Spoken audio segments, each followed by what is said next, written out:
All right, so here we are, everyone. Thank you for joining us tonight. It is our second session of the Bison Transport Sport Leadership Series, Leveling the Playing Field.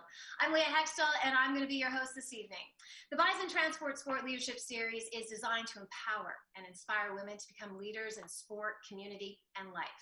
We bring together inspirational leaders from all areas of sport to tell their personal and professional stories, offer some valuable advice and guidance, and share those practical tips that participants can use in and outside the arena of sport. Now, as we meet virtually, thank you very much, COVID, we want to thank all of you for attending, and a special thank you to Bison Transport. Without you, none of this is possible. Sport Manitoba, in partnership with Bison Transport, aspire to increase female engagement in sport by providing an informative, inclusive, and inspirational experience throughout this 5-part series. Here's a look into our title sponsor, Bison Transport.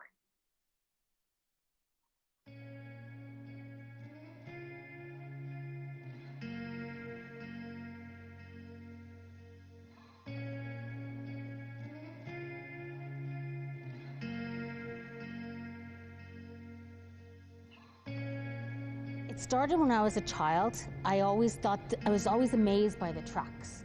And you did the little arm thing and they'd honk at you, and I was just amazed. Thinking, I want to do that. I love the freedom of the highway. And it's not just a man's job anymore. Anyone can do it. I was in a classroom with 12 men. I was the only woman in that classroom. I was actually told by a couple of instructors that a woman belongs in a truck, but not behind the driver's wheel. I got out of the truck, went to another school, and I actually found a school where they didn't care whether you're a man or a woman. And I got my license. I didn't give up.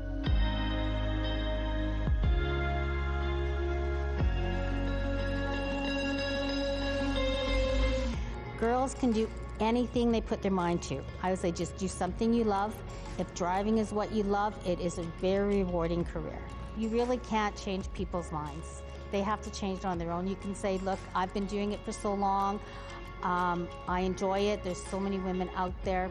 But if they don't have an open mind, you're not going to change theirs. Women can do whatever they want and put their mindset just like anybody else, Like driving a semi is intimidating, but doesn't mean you can't do it. So just gotta put your mind to it, that's all, and be confident. If society is telling girls to be something different, I would say go against society. Do what you want to do what makes you happy. Being a woman, you could do anything. There's no boundaries, not anymore. There was back way in the day, before my time. But no, you could do anything.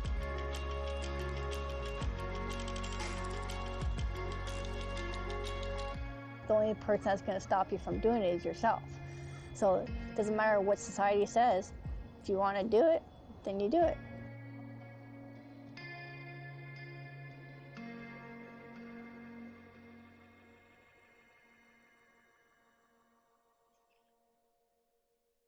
All right, thank you, Bison. So happy to have you here. A few news and notes for you. If your video stream isn't good, you can click here to switch stream, and that's going to help you view at a lower bandwidth, so your video will increase, but your audio should stay okay. And if you're having any technical issues tonight, you can click on the request help bubble on the bottom right corner of the webcast page. Your help request will be emailed back to the email address that you provided.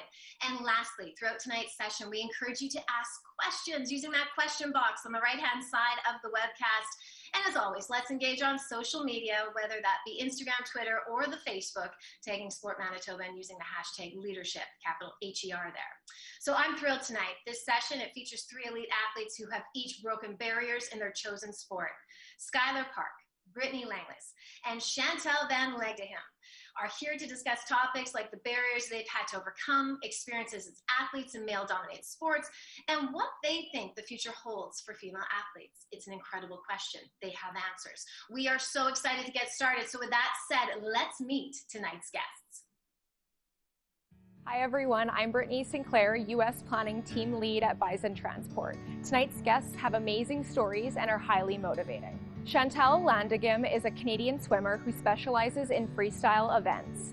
She won a bronze medal at the 2016 Summer Olympics as a part of the women's 4x100 meter relay. This was Canada's first relay medal in that event in 40 years. Chantal is the reigning 100 meter freestyle and 4x100 meter freestyle champion at the Pan Am Games, setting records in both events. She also won a bronze medal in the mixed 4x100 meter medley while swimming the anchor and freestyle leg at the 2017 World Aquatics Championship semifinals for the Canadian team.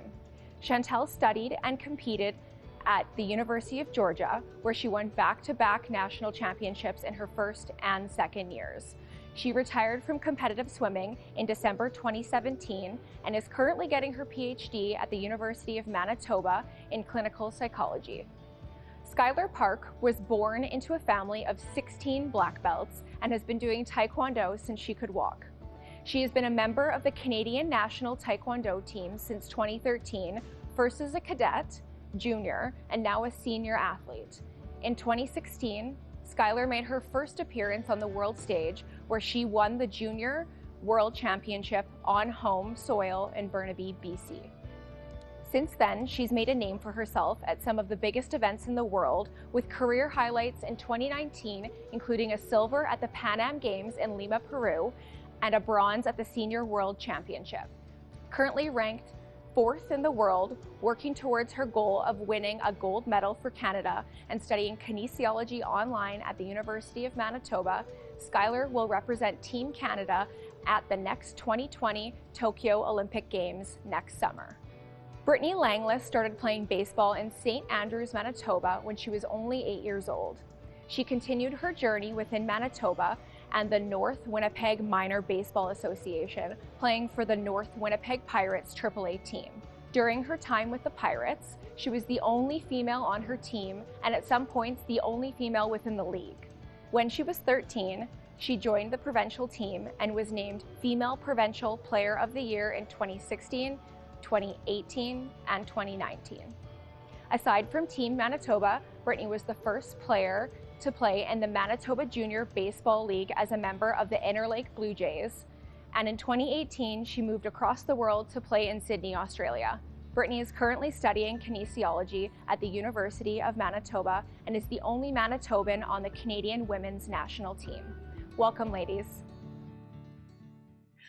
Welcome, ladies, indeed. Skylar, Brittany, Chantal, and all I can say after hearing those three introductions is wow, wow, wow. What you three ladies have accomplished in your short lives thus far is absolutely phenomenal. And the best part about it is you're only getting started. So ladies, thank you so much for being here with us tonight for leveling the playing field. So I love to see all your faces. All right, so here we go. We have had so many questions already, ladies, from our audience. You have prompted so much response from the participants tonight already. Don't forget, though, audience, you have a chance to ask questions. Go to that question box. You know, you make my job easier. You make me sound smarter. But the fact of the matter is that I do have a few questions for you, so we're going to get rolling here. I always love to know how it all got started, because there's a reason you start a sport. There's also a reason why you stay in it. So, Skylar, I'm going to hit you first, young lady. And as we just heard there, this sport, it's literally in your blood, is it not? Yeah, no, for sure. So, yeah, I was kind of just born into this sport. My dad is originally from Korea, which is where Taekwondo is from. So when they came here to Winnipeg, he opened up a Taekwondo school with my grandpa, and that's where he met my mom. She started taking classes there, and then it's just been a place where my whole family was. So as soon as I could walk, I was kicking and punching and in classes. So yeah, I think I was lucky to be able to kind of be born into this sport. And like she had mentioned earlier, there's 16 black belts in my family. So it's just what my family does. And I think at the beginning, I just loved it because that's where my whole family was, my cousins, my uncles, my aunts. So I was just hanging out every day with everyone that I loved. So yeah. Doing a sport you love, hanging out with people you love, there's nothing wrong with that. It's just what you do. That's fantastic. And, you know, for yourself, Brittany, you know, I think about growing up, and I played softball my whole life. As most girls, if you're going to get into that realm, you go play softball, but not you, Britt. You went to baseball. What drew you to baseball? So I guess I started playing at my community level, which was in St. Andrews, so it was a baseball team, and it was a mixed team, so there were some girls, obviously. But then I moved up into the AAA level, and I guess I kind of just like stuck with it. I was a pitcher, so switching from pitching to baseball to softball is awfully like very different, obviously. So I was like, well, I'm having success, I'll stick with it, and it's brought me to where I am today. Where you are today, getting ready to represent Team Canada, nothing wrong with that. And Chantal, Olympic bronze medalist. I have to tell people just really quickly, when I was working on the CTV sports desk, this young woman was one of our CTV sports stars of the week. I remember you getting out of the pool, this tall, lanky young woman coming over to talk to me, little shy. I couldn't pronounce your last name then. I still have trouble with it, but I should know it by now because it's amazing to see how much you have accomplished. So congratulations. It's wonderful to see you again. But I have to wonder too, what is with everything you've done, what's that earliest memory you have of hitting the water? Thanks, Leah.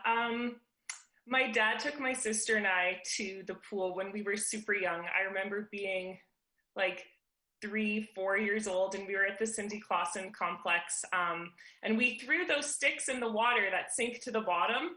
And I don't know how long we were actually there for, but in my memory, we spent hours just diving for those sticks and seeing how many we could get in one breath. And that's really my introduction to swimming. I fell in love with being in the water and the feeling of feeling floating in the water. And that's probably my earliest memory of it. That's fantastic. I mean, I went to the water very early as well, but my sister was pushing me off a diving board, so it was a little bit of a different circumstance there. As I mentioned to all you ladies, our audience have asked already many questions, and I have one of them right now that I wanted to ask you. So Chantal, I'll stick with you and we'll go reverse order here. When did you realize that you were good enough to go somewhere in your chosen sport? I think when I made my first junior national team, I was about 12 years old. It's the first time that I traveled by myself. I flew and met the team over in Toronto, and then we flew down to the States together. And I think that's sort of when, I was surrounded by other people from across the country, the best in the country. And I think that's when I started to realize or have thoughts that, maybe I could go somewhere. Maybe this is more than just a hobby. And Brittany, what about yourself? Obviously, like playing with guys since I was young, I always felt like if I can keep up with the guys, I think I can dominate in the women's field. So that really pushed me to try harder all the time. And Skylar? Yeah, I think for me, it was kind of just how I kind of got into the sport. It just kind of organically happened. My dad was a speed skater when he was younger, so he never got to the level that I am now within Taekwondo. So I think from a young age, I got my black belt when I was 7 years old. So at that time, I was fighting a lot of the boys as well in competitions, and I wasn't winning, but I made my first national team in 2013. And like Chantal said, then when you're kind of immersed in that environment and you're around other like-minded people and you're on the national team with other athletes who have the same goals as you, that's when you kind of realize you're like, oh, I can go somewhere. So from that age and even younger, I just remember saying that I wanted to go to the Olympics and win a gold medal. So yeah. That's amazing. A black belt at 7. I think I was still learning to talk. I mean, really, and you're getting a black belt. I can't even imagine. All right, I'm going to focus in on each of you a little bit here. So Chantal, I'm going to put my attention on you right now as, the elder statesman of the group besides myself here. So, you have now retired. And as we have spoke about and was in your introduction, bronze medalist at the Olympic Games, representing Canada. There just is nothing better than that, that I can even imagine. But now that you're retired and you've had a chance to look back at the entirety of it, what do you believe was your biggest challenge in your sport? Yeah, I think, the really surreal thing about my journey through sport was that I started competitive swimming when I was 4 years old. And I remember, I don't know how the thought or the dream got in my head, but I remember also having the dream of wanting to go to the Olympics from that young age and wanting to represent Canada. And so that first chance for me realistically came when I was 17 years old. I was in grade 12. I was at Vincent Massey High School here in the city. And I was seated first in the country in the 50-meter freestyle.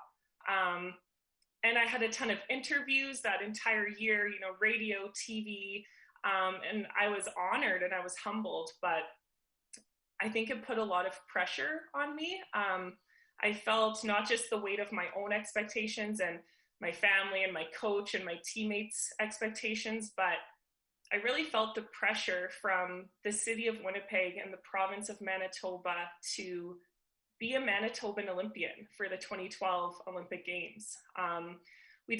Manitoba typically doesn't have a ton of summer Olympians compared to other provinces, and definitely not a lot of Olympic swimmers. So I felt a ton of pressure and expectation. And I remember flying down to Montreal for the 2012 Olympic trials. My mom and my dad and my grandma flew down to watch their baby girl try to get on the team.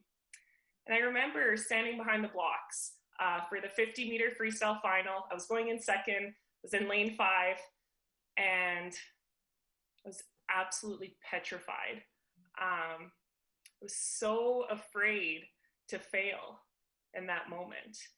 And so I stood up on the blocks and the announcer said go, and I swam my race and I touched the wall and I looked up at the scoreboard. And that's when I had realized that I'd missed making the team by 0.01 seconds. So smallest margin of time possible in swimming. And it was heartbreaking. Seeing, you know, the disappointment in my coach's eyes broke my heart a second time. And then seeing my parents after the race was really tough because it's the first time I've ever seen my dad cry. So that was really hard for me to go through because I not only felt like I had let myself down, but I felt like I had let my coach and my family and my teammates and my city down. So that was probably one of the biggest challenges I had to face, was just learning to cope with such a spectacular failure, and learn to come back even stronger and really just use that failure as a chance to become a more resilient athlete and a more resilient human, I think. And, you know, Chantal, you talk about resiliency, and I think that's such a big feature in sport, and especially for female athletes, because the Olympics is really, you know, when you think of what women have in opportunities of sport, you know, that is the platform. That is where you need to go. It's really the highest accomplishment that you can get. And you talk about it being a failure, and it's not just hard internally, but it's when you feel like you're doing it publicly. And I wonder how mentally you dealt with that, and if you used any kind of sports psychology to help you get through that, over that, and past that as you continued on. Yeah, that's the interesting thing. I sometimes get asked, you know, if I could go back again, would I have done it differently, or do I wish I'd made the team in 2012? And truthfully, the answer is I don't, because I feel like I learned so much from that.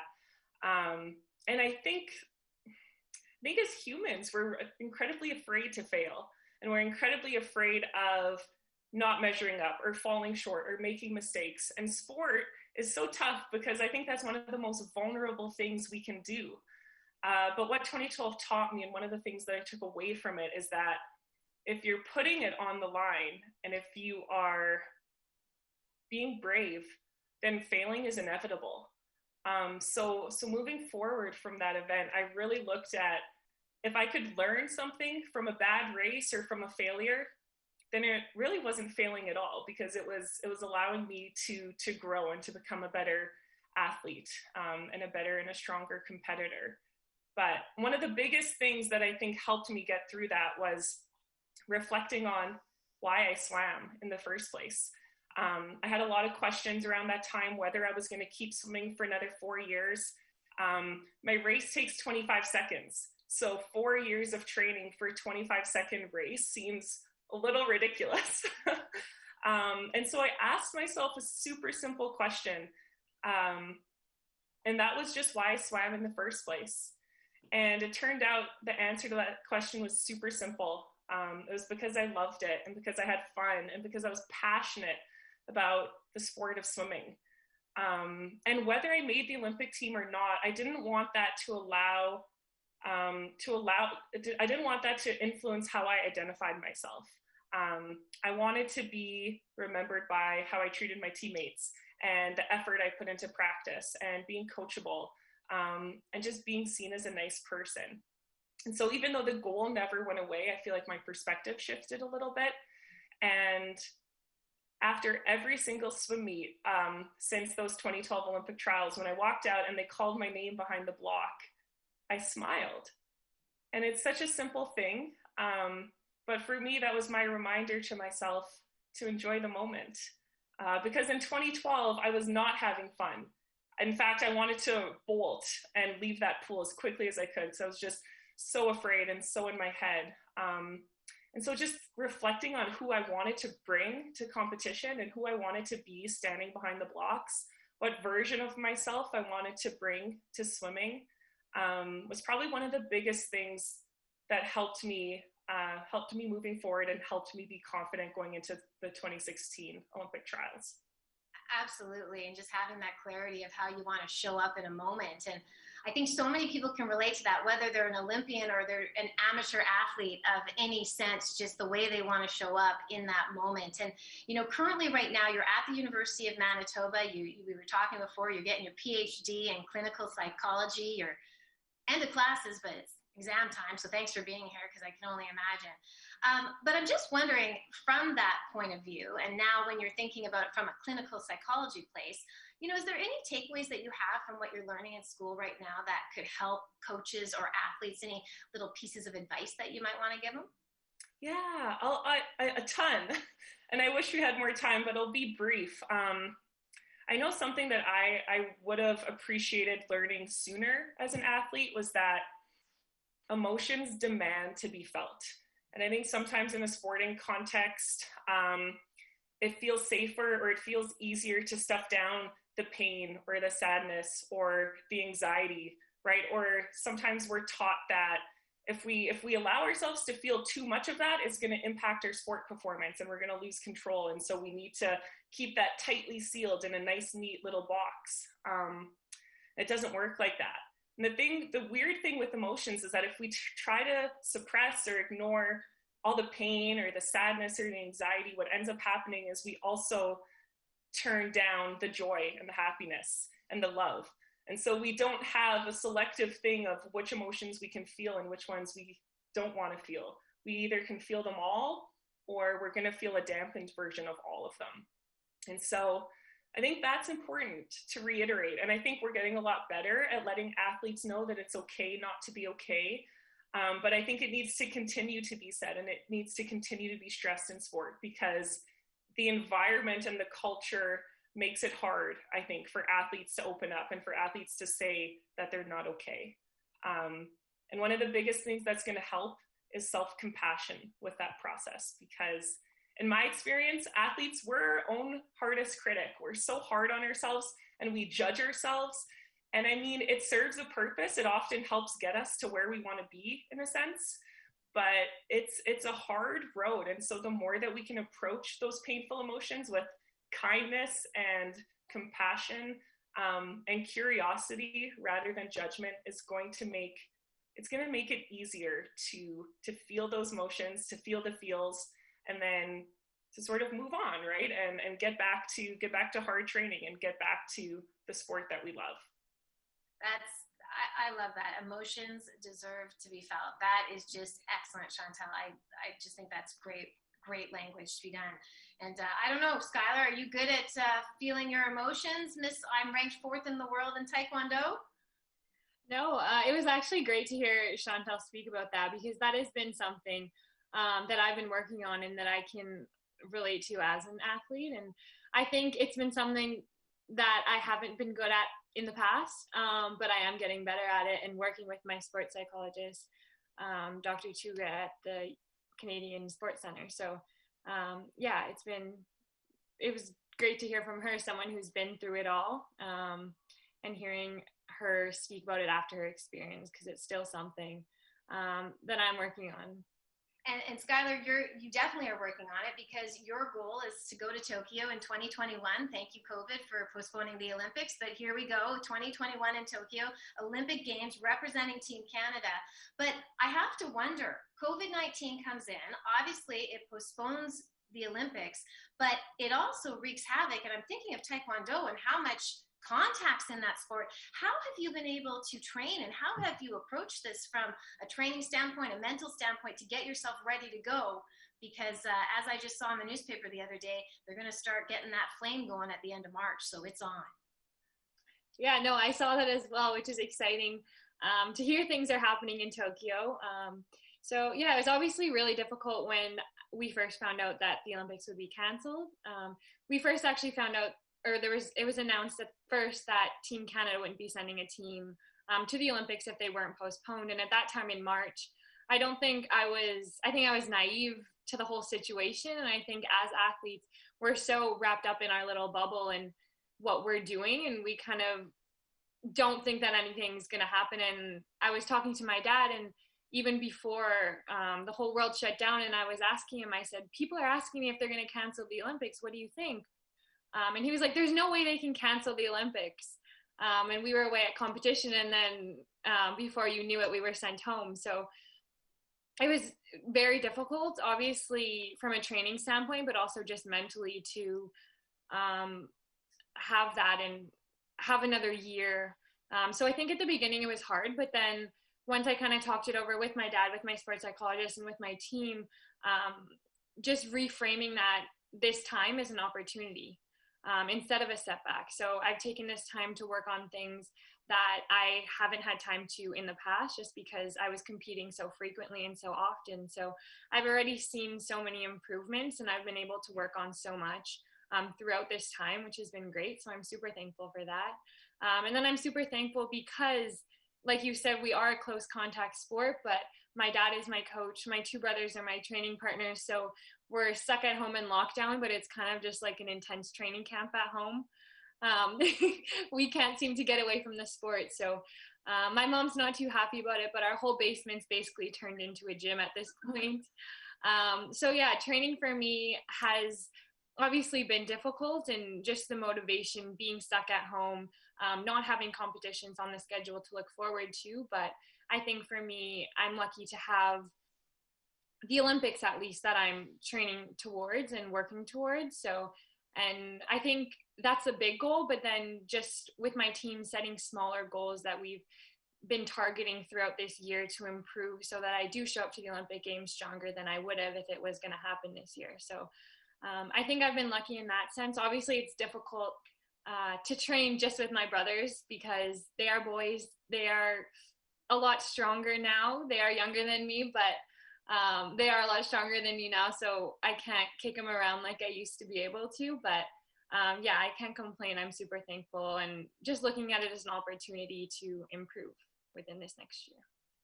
Absolutely. And, they always say, coaches, you want to go against people who are better than you because it makes you better. And I'm just sitting there, though, you mentioned your dad and your two brothers, and it just brings me to the point that Taekwondo, like so many sports, and I know that both of the other ladies on this panel can relate, they have such a male-dominated tone to them. And I'm just wondering how you've gone about being a female in a family that has many males that have the black belt and are in the sport, but also just representing yourself in the sport and finding your place as a woman.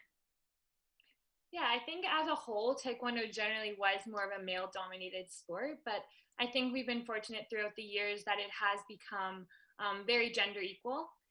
So whether it be prize money or just participation, it is very equal between male and female, which I'm super thankful for, and it's great to see.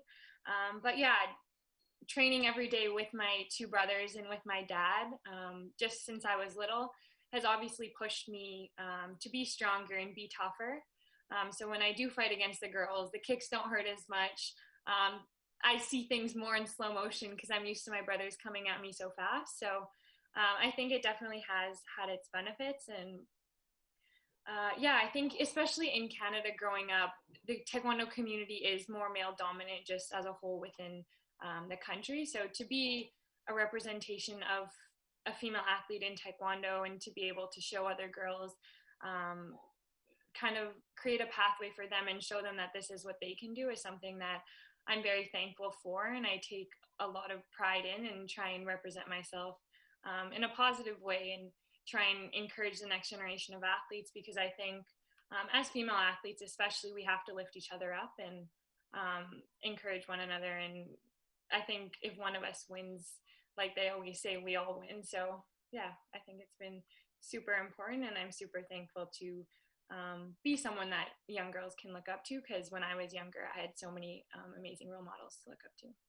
And I'm wondering right there, Skylar, when you talk about role models to look up to, can you give us one? Yeah, obviously my parents have been huge role models to me, and then just within Team Canada, I was talking about earlier, but Erica Wiebe, I was actually watching her. She was wrestling today in Serbia, which is exciting to see. But she's been a huge role model to me as a female athlete in wrestling, which has been traditionally a male-dominant sport. And just to see her as a female athlete be in that another combative sport and just show her grit and her strength and just her mindset, she's been amazing. And I've actually had the opportunity to speak to her, and we've become friends and now teammates in Tokyo, which is super exciting. So yeah.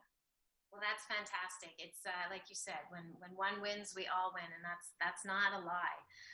Brittany, let's talk about trailblazing, because girl, there's a big flame behind you. The first woman to participate in the Manitoba Junior Baseball League, and let me put that into some context for everybody. It's a 43-year-old league, and she's the first. So there you have it. So that being said, as you mentioned off the top, you've grown up playing baseball, which means, yes, you had some mixed teams earlier on, but really the majority of your time playing the sport has been with the boys. Similar to Skylar, I'm wondering, now that you've elevated yourself to a national level and making the national team, how has playing with, boys and then men now, how has that helped you in your progression?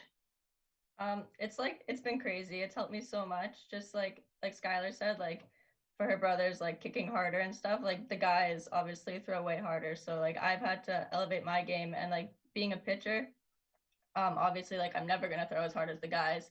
So it's like I've had to work on like my techniques and like hitting my spots. So like it's just like a different way that's made me improve.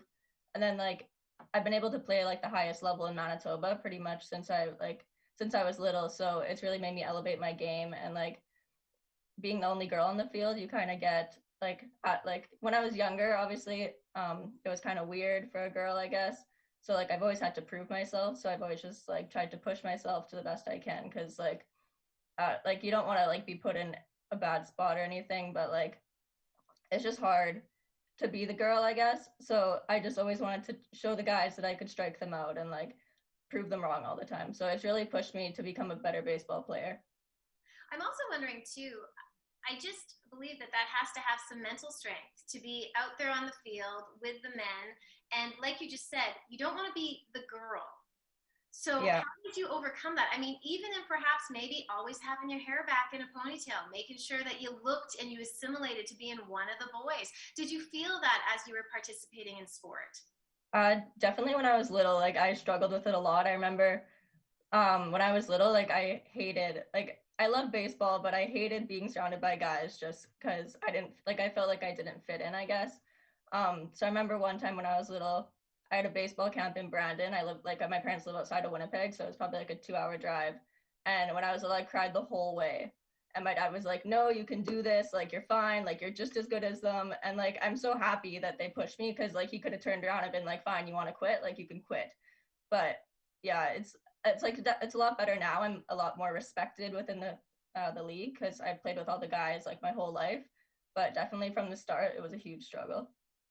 And I'm just wondering too, Brittany, because when I think about it, as I mentioned to you, I grew up playing softball. My sister is a really elite softball player, and we didn't even think about playing baseball. But now there is that opportunity. So what would you say, though, because it still is a very male-dominated sport, it's a completely different sport than softball. What would you say to little girls who might be watching on the field going, I'd like to try that?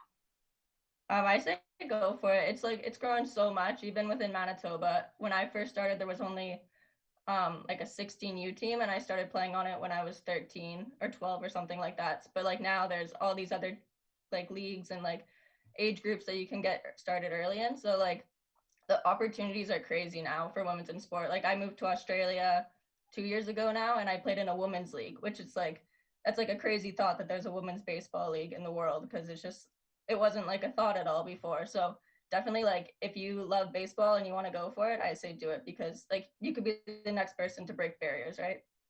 Absolutely. And we're gonna take a small break here, but then when we come back, we're gonna touch on what Brittany just said, the fact that it's crazy to think of a league in Sydney in women's baseball, because we need to find more ways for that. And that's where our conversation is gonna continue here on session number 2 of the Bison Transport Sport Leadership Series, Leveling the Playing Field. But for now, that title sponsor of our Bison Transport, let's get another word from them.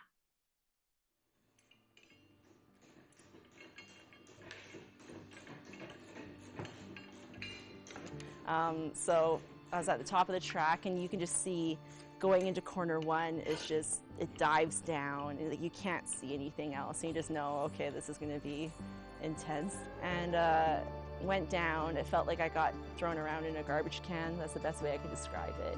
And just the pressures are really, really tough, and they just drag you down to the bottom of the sled. You can't see anything. We'll have the maple leaf there. Nice. With our number. Or is it number maple leaf? Something like that. Yeah.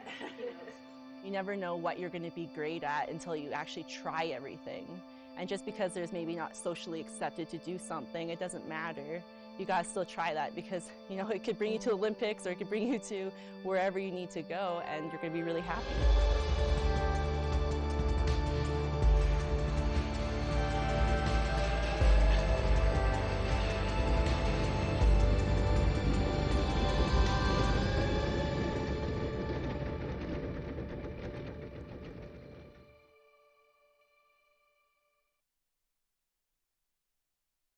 And Chantal, and I am your host, Leah Hextall, here for Leveling the Playing Field. And ladies, we had a chance to talk to each of you now, get to know you a bit better, get to know about what you're doing and where you are within your sport.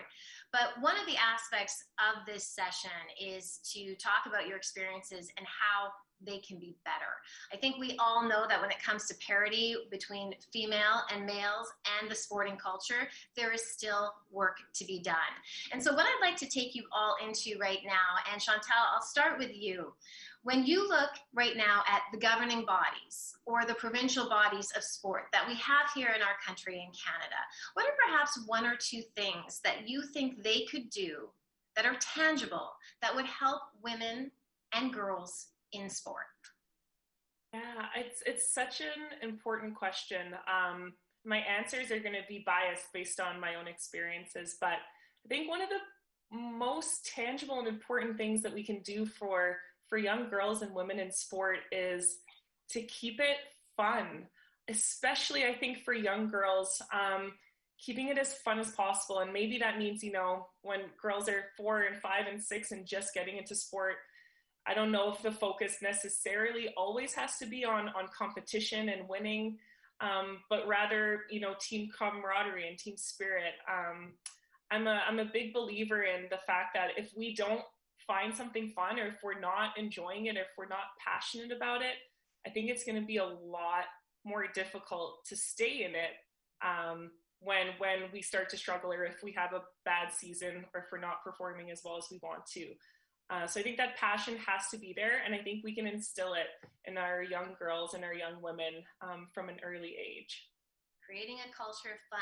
There's one. Skylar, you got something for us?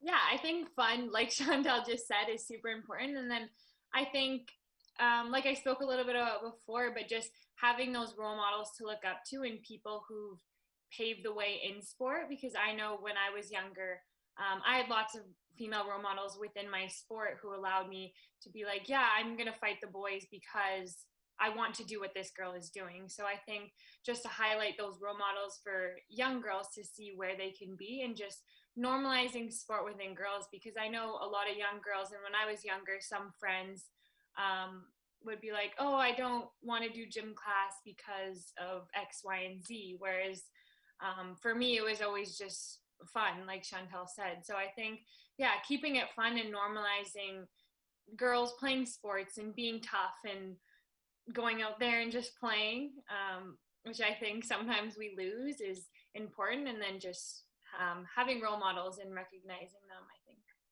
Absolutely. I mean, representation is so important, because if you don't see it, you don't know you can be it. But if you see it, then you know you can be it. So Brittany, what about yourself? I personally think that it's like really important that we start bringing in like these female team options. like into Manitoba for the more male dominated sports. So then like obviously as Chantel and Skylar mentioned, like it'll be fun, and then like you can have role models for like female coaches and stuff. So I know like personally, since I play in like the men's league and with on 2 female teams, that like it's very different. Like I love both atmospheres, but like they're weighted very different, how everyone gets like, it's just, I don't know how to explain it, but like the guys it's more like tough and like they joke around a lot, and the female side is more like, oh, we're like best friends, and it's this sense of like community that's just, you're like brought together in such a different way, that if like little girls could have that at a younger age, I think they would stick around sport like much longer and be like feel much more accepted. I think that's another great point by you. I mean, ladies, these are amazing, fun role models, normalizing sport. But Brittany, what you just touched on there is the culture and how girls are raised. When we raise little girls to be a certain way, to not use our voice, to, get the pat on the head and the gold star, that is something that can take away perhaps that confidence that we can see that can be provided from sport. The other part of this, ladies, is parity in sport. And I know, Skylar, you had mentioned prize money not so long ago in your sport and how seeing an equivalent. And from my perspective in the media world, one of the things when I look at parity, I always think about my career. I have spent 99% of my career talking about male sport. I've probably spent 1% talking about female sport. And that disheartens me. And it makes me sad, but that is the nature of the business, because at the end of the day, we all know, especially as female athletes, you all know that sport is a business. And when I think about parity, I always try in my media hat to be like, okay, if I'm going to talk about the men this day on the show, how can I bring in some female sport? So that's what I'm trying to do. And I wonder for each of you, and Brittany, perhaps we'll start with you on this, is when you look at your sport, and maybe just sport and women in general, is there anything that you believe that, again, that we have to put out the warning cry that this needs to start being done to keep girls in sport when it comes to parity within it and making it more equal? Yeah, well, definitely in baseball, like it's still a very male-dominated sport, like especially with the MLB. So I think like there's a lot of like media about like, oh, women are never going to make it to the MLB. So it's just like this like lost in translation thing where it's like, well, we're not trying to make it to the MLB. We know we're never going to be as good as the best males, but it's like we just want equal opportunity. So we would like some more media coverage. Like our World Cup compared to females probably is like way less covered than the guys' World Cup, right? So it's just like, and we'd like the same amount of like merchandise, like, and it's just like, we just want the same amount of coverage and like the same amount of training opportunities and the same amount of coaches to help us. It's just, it'd be nice if we got the same amount of support that the men's league kind of Skylar, does. do you have some thoughts on this from your perspective? Yeah, I think I agree what she said. And I think, like I said, our sport is kind of lucky in a way, and I guess maybe in some senses ahead of some other sports with the way that we have equal, I feel in our sport opportunities for male and female, but I know a lot of my other fellow athletes and other people that I speak to, it's not the same way in their sport. So I think things like prize money and stuff in my sport are equal, but then again, just the coverage on it. So I thank you for trying to keep it equal when you're doing your media. But yeah, I think that's a super important thing. And like I spoke about, for keeping girls in sport, that representation, I think it's important. The media is super important for that, and for girls to see other female athletes on TV doing amazing things, because there's so many female athletes in Canada, in our province, that are doing incredible things. So I think, yeah, that's super important. And Chantel, last but not least, especially, I'm really interested in this because when I think of swimming, you often see the men and the women at the pool together and whatnot, and I'm just wondering what your thoughts are here. I mean, I absolutely want to echo the sentiments of Brittany and Skylar. I think we need to increase coverage and visibility of women's sports. I think swimming also tends to be a little bit more gender equal in my experience, but I think just across the board, let's get more of these amazing female athletes on our TVs, on our social media. Let's increase the visibility, and let's give these young girls people to look up to. I couldn't agree with any of that anymore. Yeah, and it's interesting to me, ladies, because from the media perspective, and you all, it is the power of the media. and the social media and whatnot to get. And Brittany, it almost breaks my heart because you're sitting there going, we just want the coverage. We just want, just like women hockey players, we just like to have more than one stick per year given to them and not have to pay for the rest of them, or just a place to play. And it's so hard. And I get so emotional when I talk about it because I think, and if I'm going to spout anything tonight, and I know that you are all the stars, but for the governing bodies, whether it's Hockey Canada, Sport Manitoba, etc., when media deals are being crafted, if you're showing the boys world championship in baseball, you sign on the dotted line, you got to show a certain amount of women over here. And I know there are some deals that do go like that, but we don't quite have enough. But when you look at the WNBA and you see what they've managed to do down there, and they're on the biggest network in the world in ESPN, and their championships are there, it's possible. And I think, ladies, from what all three of you have said and the way that I feel, if anybody's listening out there, that's probably the biggest thing is exposure. And we need our media to get on board because there are incredible athletes. And we're not saying that we're the men, but we're saying we deserve a place and we deserve a space to stand in and to show us, because, you build it, they will come and people will watch because people love female sport. And so, I hope that is something that in all of our lifetimes we will get to see. I'm going to turn a little bit now to some questions from the audience. And I love this one because when I was younger, I had a really bad season one year and I was going to quit a sport. And my dad the next year came in and said, "No, you're not quitting." And he coached me and he got me back to love and have fun in the game, Chantal, as you talked about. So I had a coach in our audience ask us, what advice would you give to young girls in sport who are having a disappointing season and considering leaving? So Brittany, what about yourself?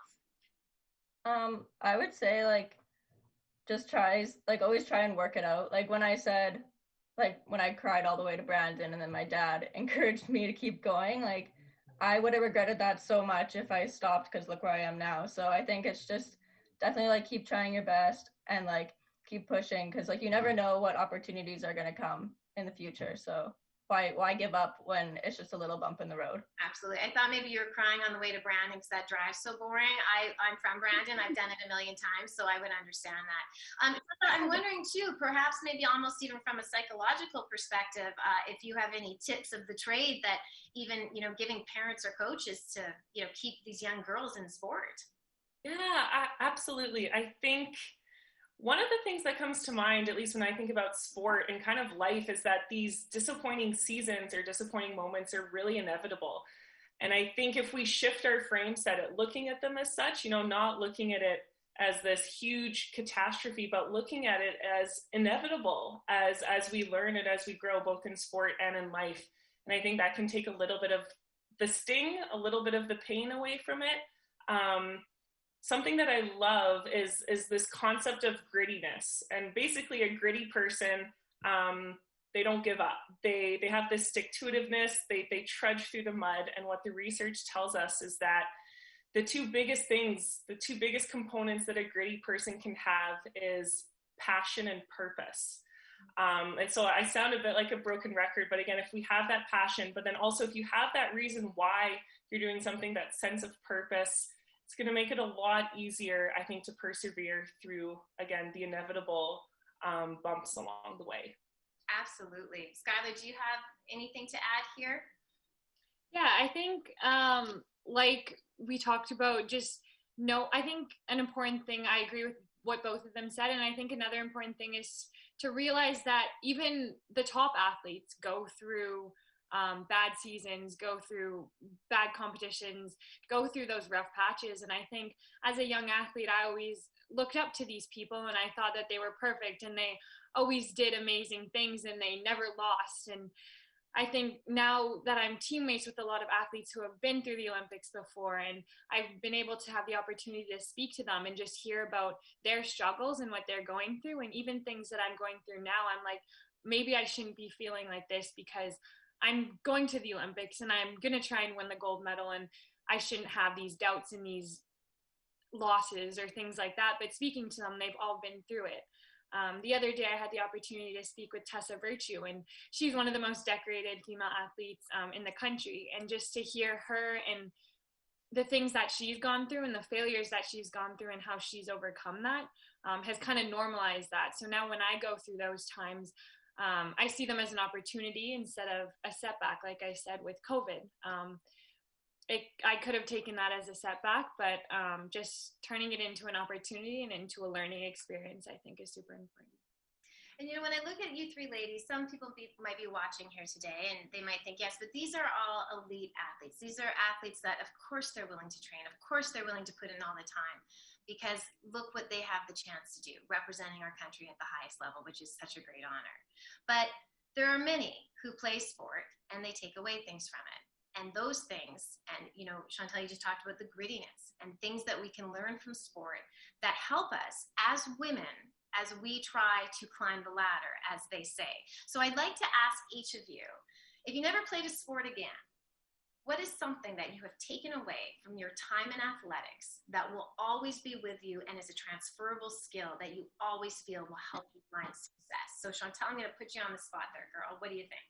Yeah, it's such a lovely question. I'm 6'4", and so growing up, that was the biggest source of stress, taller than all of the guys, elementary school, middle school, even high school. And it was really hard for me. I felt like I was a freak. I felt like I didn't fit in. I never wore high heels. I was terrified of being any taller than I needed to. And I think my posture was permanently bent over for about 2 years. It was just awful. And what sport and what swimming has really given me is confidence in my body. And just because I know that this 6'4" frame has gotten me to where I've been. And so feeling really empowered by everything that my body has given me, even, things like getting muscle tone and having really broad shoulders. Again, it's something that I think women, maybe in the media, it's like women aren't supposed to be strong and muscular, we're supposed to be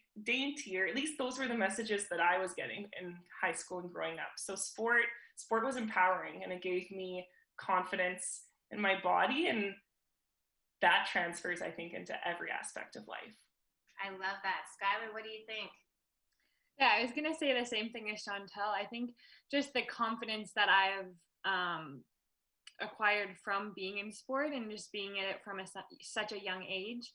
I know I got my black belt when I was 7, but it feels like I was training my whole life, and it took so long for me to get it. But before then, I was so shy, if you ask anybody. And it was, as soon as I got my black belt, it was almost like a switch flipped within me, and I just had so much more confidence. And I don't know if it's just because I felt like now I belonged with every other black belt in my family, or I don't know, but it's funny because every time there's a black belt test, there's a banquet after, and everyone would dance and have fun, and I would always be shy and sitting in the corner. But the time I got my black belt, I was in the middle of the dance floor on the banquet that night. So yeah, it was kind of just instilled that within me, and then just as I keep being involved in my sport and getting further and further, the confidence just grows. And yeah, so I think that's a huge takeaway. And then another one I'll add on top, because I said the same thing as Chantal, but I think just realizing that we are so much powerful than we think we are, and we have so much more strength and so much more power than we believe. And sometimes in training, I don't think I can get through it, or I want to give up. But once I set my mind to it, and I think anybody, once you set your mind to something, you'll be surprised at how much power you have within yourself. I love that. That's great. Brittany, what about yourself? So sports obviously brought me so many opportunities. So I agree with the other two girls. It's crazy how much it affects you. It's changed me into someone who I was not before. When I was a little girl, like Skylar said, I wouldn't talk to anyone. I wouldn't even talk to my uncles. It was crazy. And now I play in a men's league surrounded by males. So it's and it's made me into someone who's so much more out there, being able to move across the world to Australia and not be around anyone I know. It's just I would never think I would have ever done that, but baseball allowed me to grow as a person. And also it's made me have such a better community. All the females I play baseball with, and even all the coaches, I'll just randomly text them being hey, how are you? I miss you. And it's amazing to have all these connections throughout your life, even when you continue and stop playing. Yeah, I think that's such a great point. I have, you know, my best friend is still someone that I met playing softball and was later my badminton partner, and still today, 20 some years later, she is still with me. And I think that's such a great point. The community that we create and the friends that we get and the support system that comes from that, from being a part of sport. I'm always telling people, you know, I hate the idea of us losing young girls, because it's not about becoming Olympians, and it's great that, you know, you guys are all going to have done your thing, but it's really just about those qualities, and that confidence is what I'm hearing mostly from you ladies, and I agree with that. I had a very humble sport career, but it's allowed me to have the confidence to go after things that I've wanted to in life and utilize my voice. We are starting to get close on the clock here, ladies, and I want to be cognizant of time, but I'm a big quote person.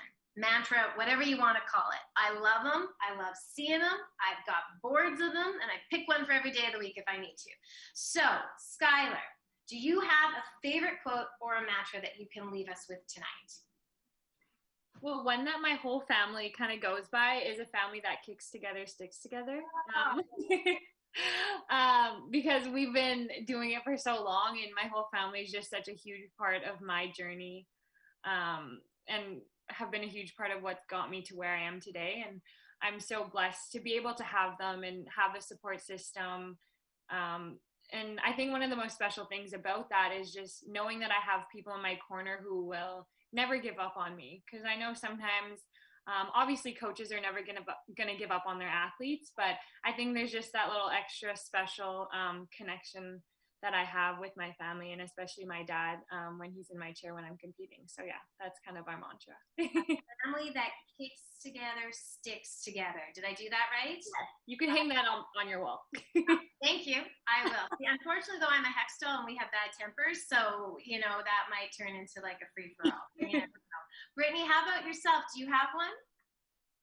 I like one that always sticks in my mind. It's a little cheesy, but it's you wish you could throw like a girl. So it kind of contradicts the old saying, like, oh, you throw like a girl. And I just think it's like, it's relatable to anything, like, because it just empowers us to be better and like prove wrong. And like, because we're not, like, girls shouldn't be put in this like set box that we need to follow, like, and we're breaking these barriers slowly. But that quote just like perfectly fits it, and it fits my sport. So it does, and it fits your position even more than that as a pitcher, as a right-handed pitcher. That's awesome. I love it. And last but not least, Chantel, how about yourself? I had a simple mantra in swimming that made all the difference. And for me, it was telling myself it's okay to be nervous. And I think what that did is it just, again, normalized all of the anxiety and the pre-race jitters that I felt, but that I used to feel like was not okay, or like I wouldn't be able to compete well if I was nervous, or that made me weak. And so really just sort of embracing that and putting out the welcome mat to those nerves, it made all the difference. It made it way easier to manage and cope with all the anxiety that was inevitable when you're competing, you know, at the pinnacle of sport. No, absolutely. Ladies, those are great ones. I have one that I love, and it's work hard in silence, let success be your noise. And I heard that a while back, and I've always kind of tried to live by that. Not everybody needs to know what I'm doing. They'll find out eventually. So yeah, so I love it. Ladies, this has been fantastic. I want to tell all of our audience, thank you so much for your questions, your participation tonight, and joining us for leveling the playing field on the Bison Transport Sport Manitoba Leadership Series. I do want to make mention, just like after the first session, we're going to have a Zoom networking session. Take a little bit of a break, go get something to eat, grab a glass of wine, do what you need to do, come back and join us. The link to it is in your confirmation email, or you can go to sportmanitoba.ca/leadership, HER is capitalized in there, and come back and join us and say hello, because we can't be together, so let's have a little virtual chit chat. All I can say, Skylar, Brittany, and Chantel, ladies, it has been an absolute pleasure. I wish you nothing but success. You've already had so much of it, but I love that you guys are all doing things on your own terms, and it is such a great future we have if ladies like you are at the helm. So thank you so much for joining us tonight and taking the time. I have learned so much here, and I want to thank once again Bison Transport. We can't do this without you. As you heard here tonight, we need those type of sponsorships in female sports. So thank you, Bison Transport, for being such a good partner. Thank you to Sport Manitoba for having us tonight. I am Leah Hextall. I want to wish everybody, including the ladies on our panel here tonight, happy holidays. holidays. A wonderful new year. January 27th, the next session will occur, and it's about keeping girls in sport. It's going to be a great conversation. I hope you join us there. We will see you all in 2021. Patrick, we're all done here. Good night, everyone.